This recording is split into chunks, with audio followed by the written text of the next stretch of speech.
जय माता दी।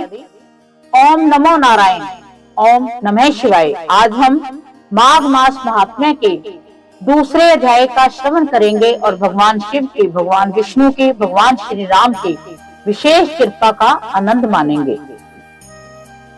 तो चलो श्रवण करें। माघ मास महात्म्य का दूसरा अध्याय। राजा के ऐसे वचन सुनकर तपस्वी कहने लगा कि राजन, भगवान सूर्य बहुत शीघ्र उदय होने वाले हैं, इसलिए ये समय हमारे लिए स्नान का है, कथा का नहीं। सो आप स्नान करके अपने घर को जाओ और अपने गुरु श्री वशिष्ठ जी से इस महात्म्य को सुनो। इतना कहकर तपस्वी सरोवर में स्नान के लिए चले गए और राजा भी विधि पूर्वक सरोवर में स्नान करके अपने घर लौटा और निवास में जाकर तपस्वी की सब कथा रानी को सुनाई। तब सूत जी कहने लगे कि महाराज, राजा ने अपने गुरु वशिष्ठ जी से क्या प्रश्न किया और उन्होंने क्या उत्तर दिया, सो कहिए। व्यास जी कहने लगे कि हे सूत जी, राजा दिलीप ने रात्रि को सुख से सोकर प्रातः समय ही अपने गुरु वशिष्ठ जी के पास जाकर उनके चरणों को छूकर प्रणाम करके तपस्वी के बतलाए हुए प्रश्न को अति नम्रता से पूछा कि गुरुजी, आपने आचार, दंड, नीति, राज्य, धर्म और चारों वर्णों के चारों आश्रम को क्रियाओं, दान और उनके विधान, यज्ञ और उनकी विधियां, व्रत और प्रतिष्ठा तथा भगवान विष्णु की आराधना अनेक प्रकार से तथा विस्तार पूर्वक मुझको बतलाई। अब मैं आपसे माघ मास के स्नान के महात्म्य को सुनना चाहता हूँ। सोहे तपोधन, नियम पूर्वक इसकी विधि समझाइए। गुरु वशिष्ठ जी कहने लगे कि हे राजन, तुमने दोनों लोगों के कल्याणकारी वनवासी और गृहस्थियों के अंतकरण को पवित्र करने वाला माघ मास के स्नान का बहुत सुंदर प्रश्न पूछा है। मकर राशि के सूर्य के आने पर माघ मास में स्नान का फल गो, भूमि, तिल, वस्त्र, स्वर्ण, अन्न, घोड़ा आदि दानों और चंद्रयान, ब्रह्मा, कुर्च, व्रत आदि से भी अधिक होता है। वैशाख तथा कार्तिक में जप, दान, तप, यज्ञ बहुत फल देने वाले हैं, परंतु माघ मास में इनका फल बहुत ही अधिक होता है। माघ में स्नान करने वाला पुरुष और राजा और मुक्ति के मार्ग को जाने वाला होता है। दिव्य दृष्टि वाले महात्माओं ने कहा है कि जो मनुष्य माघ मास में सकाम या भगवान के नियम पूर्वक माघ मास में स्नान करता है, वह अनंत फल वाला होता है। उसको शरीर की शुद्धि, प्रीति, ऐश्वर्य और चारों प्रकार के फलों की प्राप्ति होती है। अदिति ने 12 वर्ष तक मकर संक्रांति के अन्न त्याग कर स्नान किया था। इससे तीनों लोगों को उज्जवल करने वाले 12 पुत्र उत्पन्न हुए। माघ मास में स्नान करने से रोहिणी, सुभगा और उधमती दानशील हुई और इंद्राणी के समान रूपवती होकर प्रसिद्ध हुई।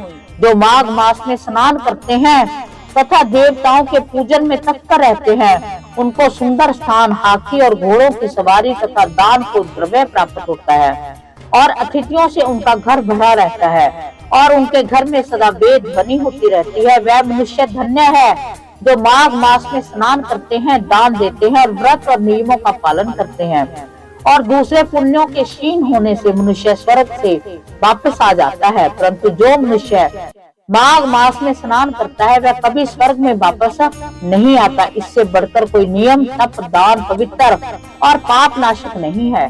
भृगु जी ने मणि पर्वत पर विद्याधरों को सुनाया था। तब राजा ने कहा कि ब्राह्मण, भृगु ऋषि ने कब मणि पर्वत पर विद्याधरों को उपदेश दिया था, सो बतलाइए।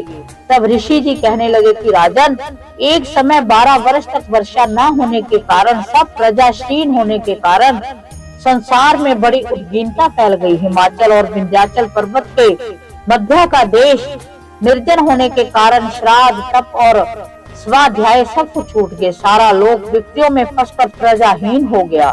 सारा भूमंडल फल और अन्न से रहित हो गया। तब विंध्याचल से नीचे बहती हुई नदी के सुंदर वृक्षों से आच्छादित अपने आश्रम से निकलकर श्री भृगु ऋषि अपने शिष्यों सहित हिमालय पर्वत पर गए। इस पर्वत की चोटी नीली और नीचे का हिस्सा सुनहरी होने से सारा पर्वत पीताम्बरी श्री भगवान के दृश्य लगता था। पर्वत के बीच का भाग नीला और बीच बीच से कहीं कहीं सफेद स्फटिक होने से तारों से युक्त आकाश जैसी शोभा को प्राप्त होता था। रात्रि के समय वह पर्वत दीपकों की तरह चमकती हुई दिव्य औषधियों से पूरक किसी महल की शोभा को प्राप्त होता था। यह पर्वत शिखाओं पर बांसुरी बजाती और सुंदर गीत गाती हुई किन्नरियों तथा केले के पत्तों की पताकाओं से अत्यंत शोभा को प्राप्त हो रहा था।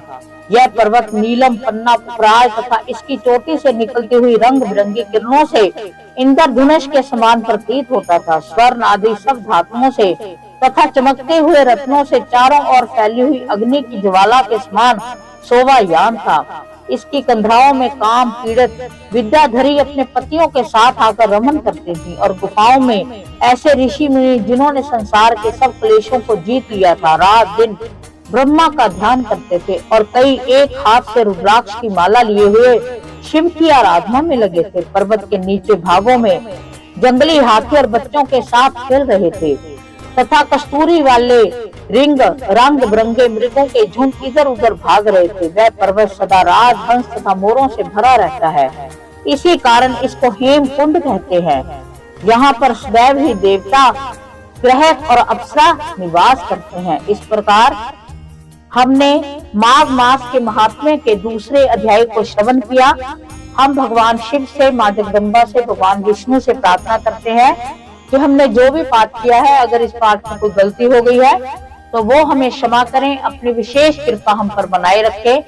हम उनके अध्याय का, उनके महात्म्य का ऐसे ही कथा को श्रवण करते रहें और वो हमारी जिंदगी में जितने भी हमारी जिंदगी में अभिशाप है, जितना भी हमारा दुख दरिद्र है, उसको हम पर सुखों का आशीर्वाद दे। हमें ऐसा आशीर्वाद दे कि हमारे को सभी सुख सुविधाएं प्राप्त हो, उनका आशीर्वाद प्राप्त हो, हमारे भगवान अंग संग रहें। इसी के साथ जय माता दी। ओम नमः शिवाय। ओम नमो नारायण।